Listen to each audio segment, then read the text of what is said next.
Également, M. Hassanein Iridi, qui est un Africain malgache, qui a démocratisé les télécoms à Madagascar et dans l'océan Indien. Donc, fort de ce trio d'actionnaires, on a énormément investi.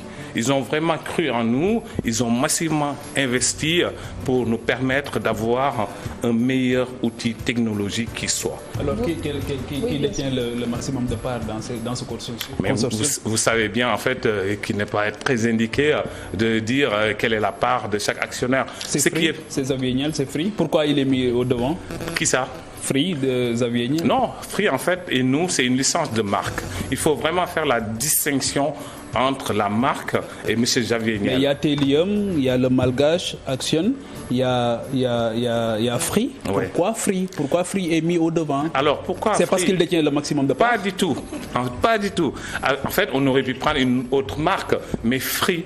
La marque Free répondait beaucoup plus à nos aspirations. On sait qu'en France, Free a fait une véritable révolution en libérant le marché télécom français. Ça a été le cas également en Europe, dans d'autres pays comme la Suisse, l'Italie, où la holding personnelle de Xavier Niel a fait vraiment des ravages en libérant le consommateur. Donc on a voulu s'inspirer de cette marque qui répondait véritablement à l'attente des Sénégalais et des consommateurs. Qu'on puisse casser les codes sur ce marché, qu'on puisse libérer le marché et enfin qu'on puisse donner le pouvoir aux consommateurs. Donc vous ne pouvez pas nous dire aujourd'hui, vous ne pouvez pas dire aux compatriotes sénégalais combien le compatriote Yérim Sow détient le nombre de parts. Je préfère que vous l'invitiez sur ce joli plateau et que vous lui posiez la question et je pense qu'il vous répondra sans problème. Moi, 25% des parts de marché de la téléphonie.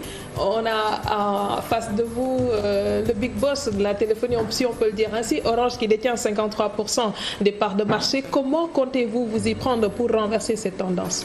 Nous, en fait, on s'adresse aux consommateurs sénégalais. Madame, je vais vous dire, moi, je viens d'un quartier qui s'appelle les HLM.